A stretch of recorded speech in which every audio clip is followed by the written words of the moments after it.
Olá, meus irmãos. Estamos mais uma semana aqui trazendo a palavra aos irmãos, a pedido do pastor Sandro, do nosso pastor. Ele estará de volta na próxima semana e desejo novamente que Deus fale com os irmãos, né? Sempre nosso desejo que Deus continue falando com os irmãos. Hoje nós vamos dar continuidade aos nossos estudos e a nossa palavra está no na Epístola de Paulo aos Romanos. Então hoje nós vamos continuar na Epístola de Paulo aos Romanos, mas hoje nós vamos tratar um assunto um pouco diferente, né? Que o assunto tratado na semana passada, no culto anterior. Hoje nós vamos tratar sobre o capítulo 6 dessa epístola, tá?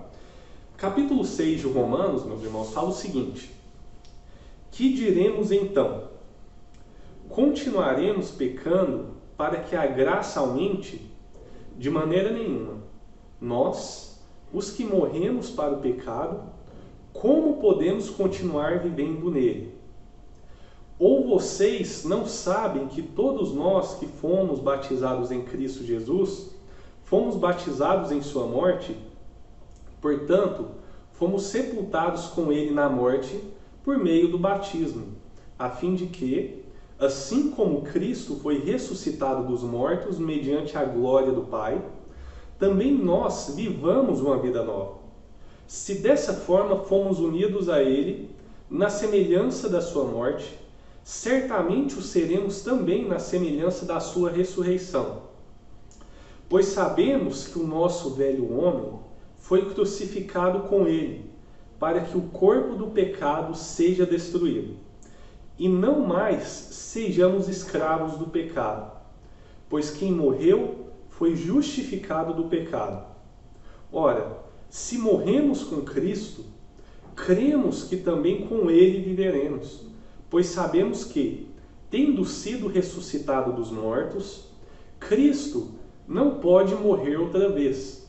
A morte não tem mais domínio sobre ele, porque morrendo ele morreu para o pecado, uma vez por todas, mas vivendo, vive para Deus. Da mesma forma, considerem-se mortos para o pecado, mas vivos para Deus em Cristo Jesus. Portanto, não permitam que o pecado continue dominando seus corpos mortais, fazendo que vocês obedeçam aos seus desejos. Não ofereçam os membros do corpo de vocês ao pecado, como instrumento de injustiça. Antes, ofereçam-se a Deus, a quem voltou da morte para a vida, e ofereçam os membros do corpo de vocês a Ele, como instrumentos de justiça. Pois o pecado não os dominará, porque vocês não estão debaixo da lei, mas debaixo da graça. Então, esse é o nosso texto, Romanos, capítulo 6. Nós começamos ali logo no verso 1 e fomos até o verso 14. Romanos, capítulo 6, do verso 1 ao verso 14. Esse é o nosso texto, meus irmãos. Eu gostaria de chamar os irmãos para orar e pedirmos a Deus para abençoar esse estudo, essa palavra.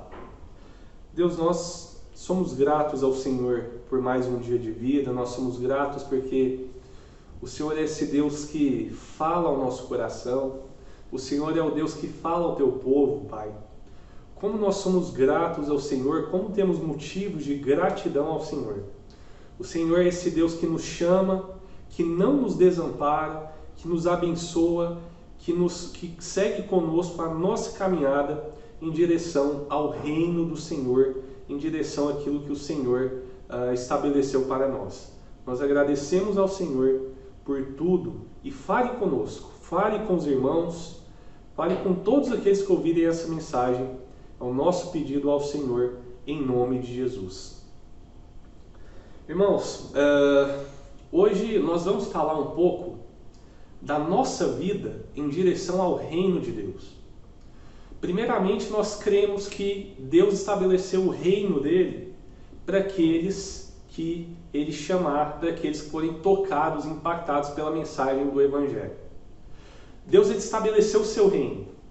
Deus ele vai chamar pessoas, ele está chamando pessoas, ele chama pessoas ao longo de séculos e ele vai continuar fazendo isso até que ele volte. É nisso que nós cremos. E nós vamos falar um pouco sobre a direção para esse reino que Deus nos chamou. Nós estamos, primeiramente, meus irmãos, em um caminho. Nós estamos andando em direção a esse reino, crendo que um dia nós herdaremos esse reino para o qual Cristo nos chamou e que nós começamos a viver, mas não na sua totalidade. Nós já começamos a viver o reino de Deus aqui na terra, mas não na sua totalidade. Eu vou começar chamando a atenção dos irmãos para uma história muito interessante de um cristão, de um crente muito piedoso. O nome desse crente é John Wesley. Normalmente nós não conhecemos muito, nós não estudamos muito a respeito desse irmão, porém esse irmão ele teve um impacto para o reino de Deus muito grande.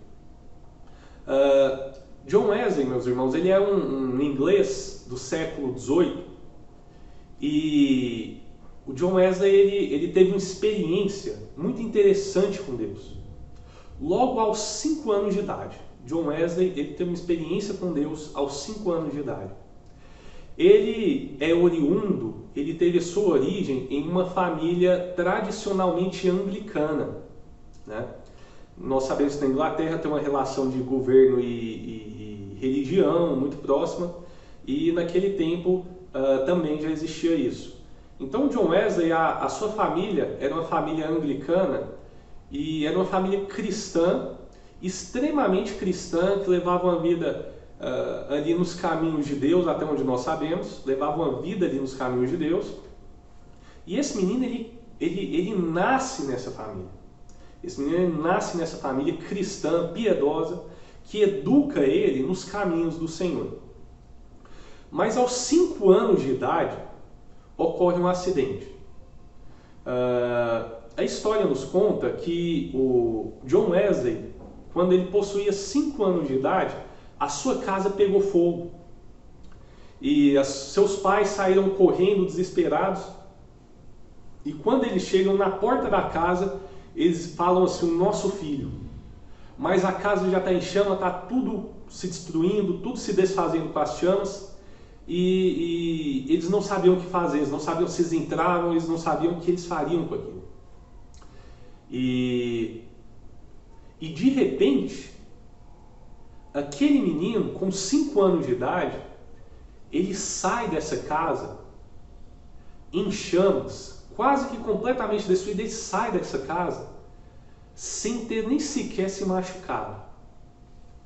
E uma criança assustada, em choque, com a casa acabando, o risco de morte muito intenso.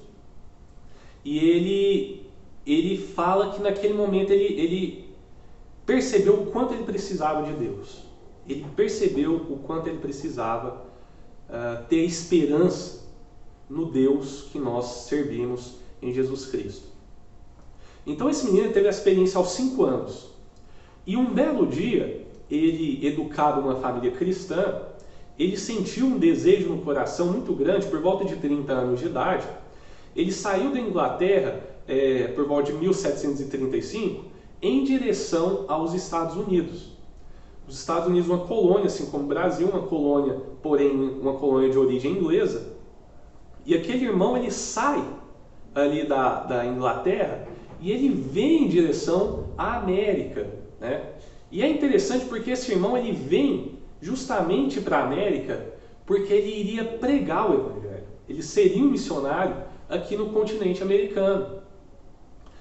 Porém, como era muito comum naquela época, uma tempestade assolou o navio em que aquele irmão estava. Uma tempestade muito forte começou a vir em direção, a vir de encontro daquele navio, E naquele tempo os navios eles eram muito rústicos, não eram navios como os de hoje.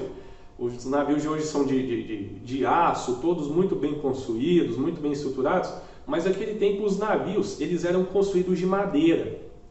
E a madeira ela não suportava muito bem aquelas condições climáticas, e principalmente quando aquela tempestade bateu ali em direção ao navio em que ele estava, assim como vários outros irmãos cristãos também, que estavam saindo de várias regiões da Europa, indo em direção à América, fugindo da perseguição aos protestantes lá na região europeia, ele estava também nesse navio. Então, meus irmãos, a história nos relata que aquele irmão ele estava saindo da Inglaterra para pregar o evangelho nas Américas, e aquela tempestade assola aquele navio e ele entra em desespero, completamente desesperado diante daquela situação, com toda razão, né? toda justificativa é plausível. Porém, a história desse irmão ela foi completamente impactada nesse momento. Por que ela foi completamente impactada nesse momento? É porque haviam alguns protestantes, alguns crentes da República Tcheca, também ali na Europa, e esses irmãos, eles estavam naquele desespero, o navio quase afundando, e aquilo tudo acontecendo, o John Wesley, irmão nosso, desesperado, e aqueles irmãos, eles estavam cantando louvores a Deus. No meio da tempestade, irmãos, quando tudo estava se desfazendo, muitas pessoas morrendo, aqueles irmãos estavam cantando louvores a Deus. Isso é assustador, mas isso é a fé que nós possuímos. Isso é a fé que nós possuímos. Nós vivemos momentos difíceis, porém, meus irmãos, eu quero trazer uma mensagem para que os irmãos compreendam que nada pode nos abalar quando nós estamos firmes e fundamentados completamente na fé que nós possuímos. Nada pode nos abalar. Aqueles irmãos, no meio da tempestade, o navio quase se desfazendo, o navio quase afundando, e aqueles irmãos, eles estavam cantando louvores a Deus. Aqueles irmãos cantavam louvores a Deus. E naquele momento, o John Wesley ele fala que ele sentiu a necessidade de um aprofundamento espiritual. Ele estava saindo do seu país, foi pregar o evangelho em outro país, mas ele diz que ele percebeu que ele precisava aprofundar sua espiritualidade, que ele ainda não tinha chegado ao nível daqueles irmãos que no meio da tempestade estavam cantando louvores a Deus. Ele percebeu que ele não era lá essas coisas, irmãos. Ele percebeu que ele precisava, ele necessitava aprofundar e aperfeiçoar a sua própria fé. E nesse caminho de aperfeiçoamento que nós vivemos aqui nessa terra, eu quero chamar a atenção dos irmãos que uma questão muito perigosa e uma questão a qual nós devemos tomar muito cuidado com isso é a questão do pecado. Irmãos, hoje nós vamos abordar o caminho do aperfeiçoamento até nos encontrarmos com o nosso Senhor. Há um caminho de aperfeiçoamento da nossa fé que nós precisamos percorrer até a volta do nosso Senhor Jesus Cristo. Então nós vamos falar um pouco sobre esse caminho, a respeito desse caminho. Primeira questão, meus irmãos, e eu quero deixar esse sermão também com sentido, com a finalidade evangelística. O primeiro ponto que nós precisamos fazer é reconhecer a nós mesmos como pecadores. Precisamos nos reconhecer como pecadores. Meus irmãos, pecamos no passado, pecamos no presente, mas eu quero chamar os irmãos, quero chamá-los para que deixemos de pecar tanto agora quanto no nosso futuro. Muitos de nós tivemos uma vida um pouco atribulada, Muitos de nós levamos uma vida um pouco distantes da palavra de Deus, uma vida um pouco separados da vontade de Deus no nosso passado. Muitos irmãos eles têm uma dificuldade tremenda de falar a respeito de sua própria vida no passado. Quantos de nós nos convertemos, mas ainda assim a gente carrega vergonhas relacionadas aos pecados cometidos anteriormente? Quantos de nós carregamos vestígios do nosso passado? Quantos de nós carregamos às vezes consequências do nosso passado? Um passado muitas vezes de pecado. Quantos de nós carregamos culpa e etc. em relação ao passado? Quantos de nós levamos uma vida cristã hoje, mas somos atribulados pelos pecados cometidos anteriormente? Irmãos, e as pessoas que vivem no mundo, elas precisam ter ciência, e nós precisamos ter ciência, aqui dentro da nossa igreja, de que nós somos pecadores. Nós cometemos pecados no passado, no presente e provavelmente cometeremos no futuro. Porém, precisamos lutar contra isso, mas nós precisamos ter ciência do nosso pecado. A gente precisa levar os nossos pecados a sério. A gente não pode banalizar o pecado, a gente não pode banalizar o erro. Eu quero chamar a atenção dos irmãos para o fato de que hoje há uma série de formas de justificar aquilo que é errado.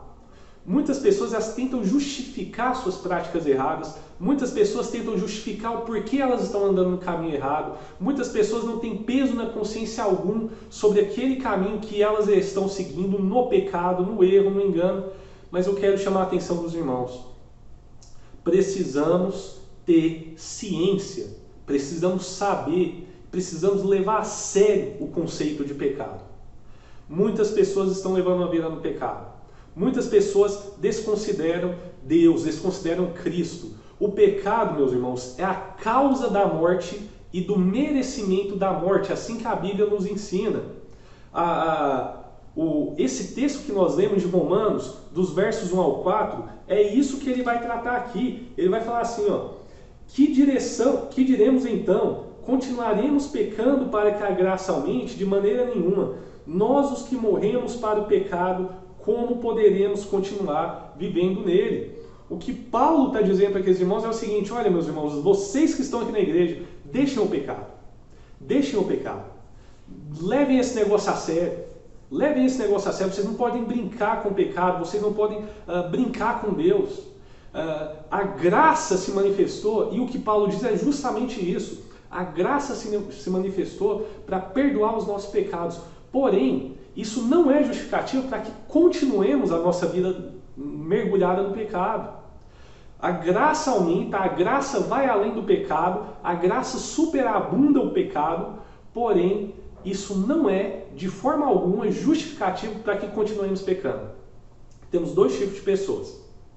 Temos pessoas que não têm ciência alguma de que aquilo que elas estão vivendo é uma vida de pecado. E temos a segunda categoria de pessoas, que é a categoria dos crentes. É aquela categoria de pessoas que têm ciência que elas foram perdoadas por Deus, que elas foram redimidas por Deus e que elas precisam ao máximo aperfeiçoar a sua vida. Elas precisam ao máximo levar uma vida de profundidade espiritual e levar Deus a sério.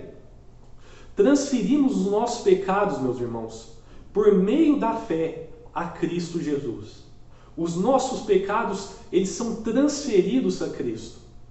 Cristo, ele assume a culpa. Cristo, ele assume a consequência do pecado que nós cometemos. Precisamos ter completamente ciência disso. Irmãos, Cristo, ele pagou o preço, ele assumiu os pecados e a morte em nosso lugar. A consequência do pecado é a morte. O pecado entra no Éden. O pecado entra na humanidade e leva a humanidade à morte. A morte ela é uma consequência da manifestação do pecado na humanidade. Então, o que Cristo tem a nos dizer é: abandone a vida de pecado. Eu não sei se você está na igreja, se você está fora da igreja, porém você precisa abandonar a vida de pecado. Irmãos, eu quero chamar a atenção dos irmãos para um fator muito importante. muito importante. E que muito me magoa até saber que muitos cristãos, inclusive, eles não têm dito aos seus filhos que aquilo que eles fazem é pecado. Irmãos, nós temos, a humanidade ela cria, ela desenvolve várias tentativas de justificar os seus erros. Como por exemplo, isso é questão, a gente precisa ter cuidado, porque senão a gente entra na questão psicológica, a gente afeta o desenvolvimento da pessoa. Irmãos, mas o que é pecado não tem negócio. Aquilo que é pecado não tem negócio. Quantos dos irmãos que possuem filhos, netos e etc., que não têm coragem de chegar nos seus filhos e falar assim, meu filho, abandone esse caminho. Leve Deus a sério, porque isso que você está fazendo é pecado. Irmãos, levem isso a sério, meus irmãos. Se o seu filho, se o seu neto, se a sua família não tem andado de acordo com a vontade de Deus, não tenha vergonha, não tenha medo, não tenha nada disso. Chegue no seu filho, chegue no seu neto, chegue naqueles que não têm levado Deus a sério na sua família e diga a eles, meu filho, com todo amor, isso que você tem feito é pecado. Isso que você tem feito desagrada a Deus. Quantos de nós, nas nossas relações com amigos, etc., às vezes precisamos falar isso para os nossos amigos. Meu amigo, isso que você está fazendo é pecado. Isso que você está fazendo desagrada a Deus. Isso traz consequências não só espirituais, mas isso traz consequências profundas para a sua vida. Isso traz consequências sérias. A morte espiritual, ela é consequência justamente da banalização do pecado, a banalização do mal. Tem autores, tem filósofos que falam sobre a banalização do mal. Irmãos, não banalizemos o mal, não banalizemos o pecado, não banalizemos aquilo que desagrada o coração de Deus. Precisamos levar isso a sério. Precisamos levar a questão do pecado a sério. O pecado, ele condena pessoas à morte eterna, ao sofrimento eterno. Não podemos permitir, não podemos concordar, não podemos simplesmente aceitar que tantas pessoas sejam destruídas pelo pecado. E você, meu irmão, se você não tem levado Cristo a sério, se você não tem levado Deus a sério na sua vida, escute uma coisa, você está pecando. Você está pecando. Leve Cristo a sério. Se você não está levando Cristo a sério, se você não está levando o Evangelho a sério, você está pecando. Segunda questão, meus irmãos, a esperança da ressurreição e vida eterna. Nesse capítulo 6, dos versos 5 a 11, Paulo vai dizer o seguinte, vamos reler. Paulo fala assim, se dessa forma fomos unidos a Ele na semelhança da sua morte, morremos com Cristo, colocamos os nossos pecados em Cristo, transmitimos os nossos pecados a Cristo, certamente o seremos também na semelhança da sua ressurreição. Irmãos, Deus ressuscitou Cristo dos mortos. O que Paulo está dizendo aqui é que a morte não tem poder sobre Cristo, a morte não tem poder sobre Ele, pois sabemos que o nosso velho homem, o homem do pecado, foi crucificado com Ele, para que o corpo do pecado seja destruído e não mais sejamos escravos do pecado. Pois quem morreu foi justificado do pecado. Ora, se morremos com Cristo, cremos que também com Ele viveremos. Pois sabemos que tendo sido ressuscitado dos mortos, Cristo não pode morrer outra vez. A morte não tem mais poder e domínio sobre Ele. Porque morrendo, Ele morreu para o pecado, uma vez por todas, mas vivendo, vive para Deus. Da mesma forma, Paulo diz no verso 11, considerem-se mortos para o pecado, mas vivos para Deus em Cristo Jesus. Meus irmãos, o que Paulo está dizendo aqui é muito simples. Ele está falando o seguinte, olha, se o seu pecado foi assumido por Cristo, se Cristo pagou o preço pelo seu pecado, pelo mal do seu coração, pelo mal que você andou ao longo de muito tempo, não importa o quão mal você tenha sido, não importa o que você tenha feito, mas se você morreu com Cristo, agora a sua vida é diferente. A sua vida é diferente. Irmãos, nós que estamos na igreja, a nossa vida é diferente. A nossa união a Cristo se dá mediante, meus irmãos, o reconhecimento de seu sacrifício por meio da fé. O sacrifício de Cristo é um evento histórico. O sacrifício de Cristo é um evento histórico. Historiador algum, muito dificilmente, ele vai negar que tenha existido um homem chamado Cristo, que ele foi considerado enviado de Deus sobre a terra, que esse homem fez uma revolução naquele tempo em que ele vivia. Nenhum historiador é capaz de negar isso. Nenhum arqueólogo é capaz de negar isso. Cristo, ele ressuscitou dos mortos. Agora é o nosso passo de fé. Irmãos, nós cremos no relato dos apóstolos. Nós cremos no relato dos evangelhos. Nós cremos no relato de pessoas que viveram naquele tempo, que tiveram contato com Cristo ou que tiveram contato com pessoas que o conheceram.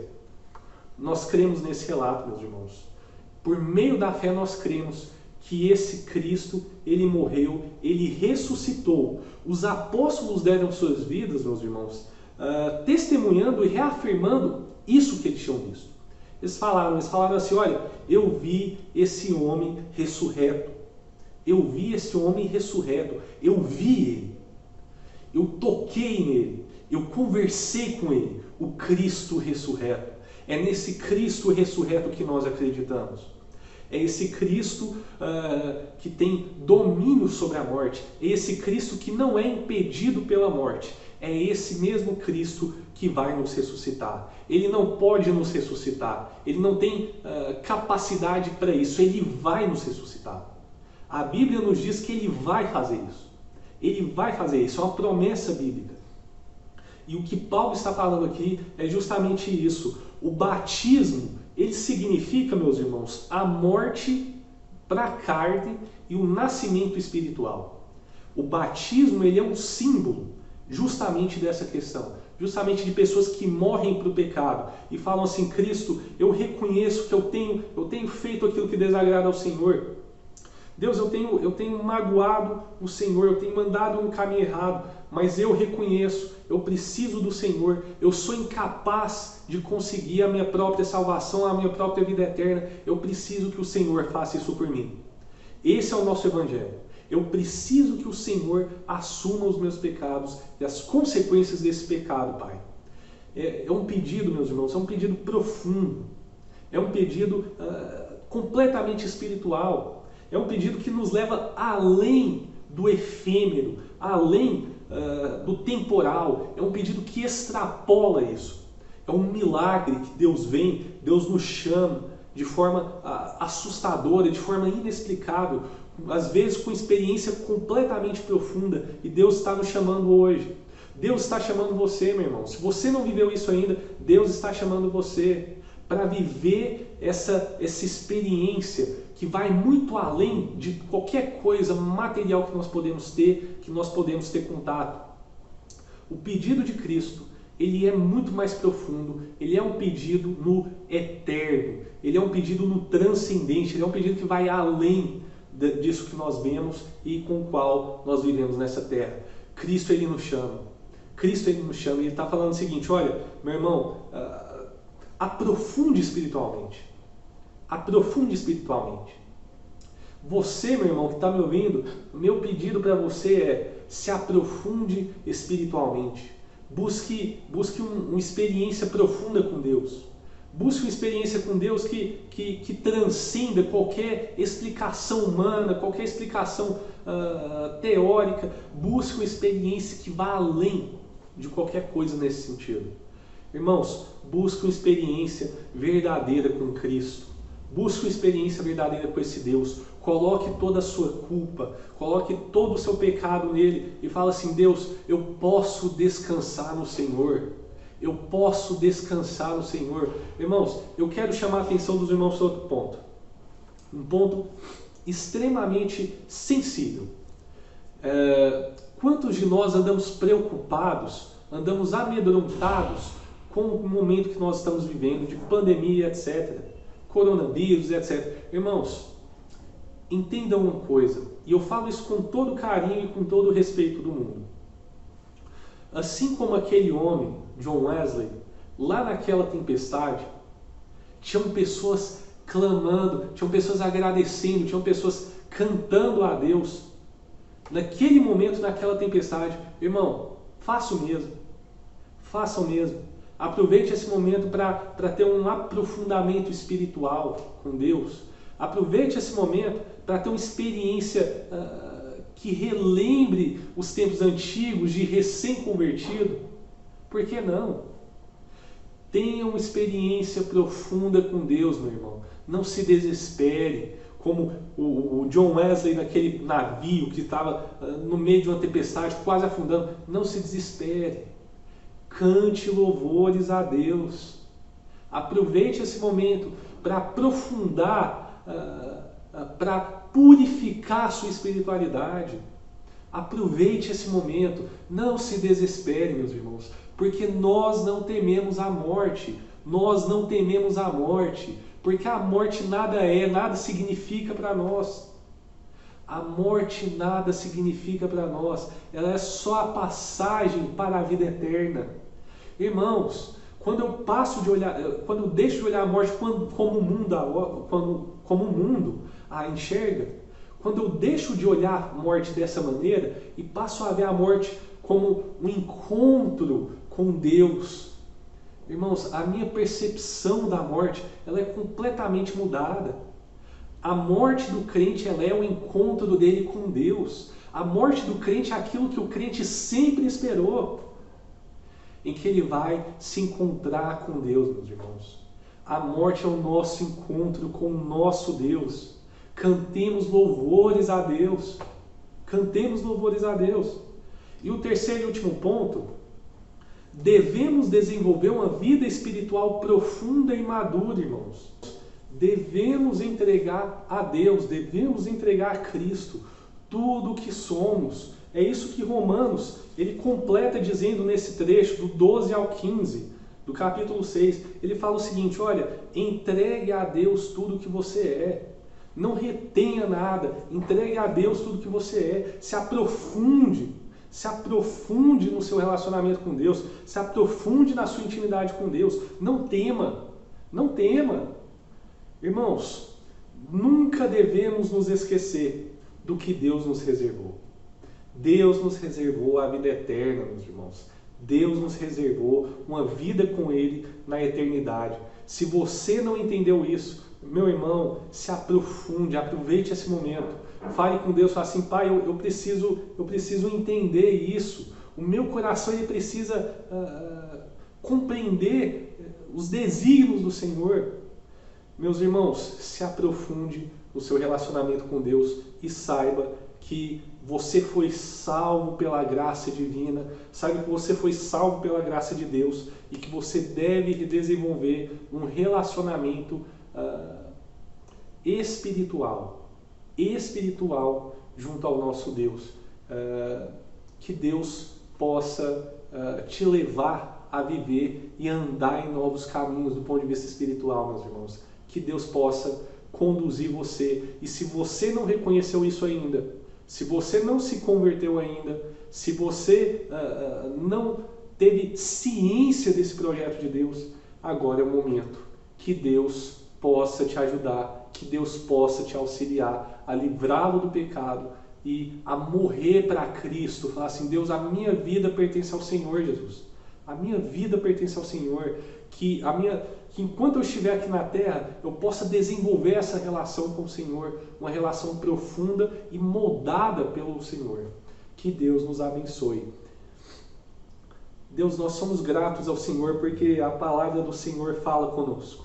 Nós somos gratos ao Senhor porque frequentemente a gente se perde no meio de tudo. Mas que o Senhor possa nos levar a viver uma vida profunda e espiritual com o Senhor.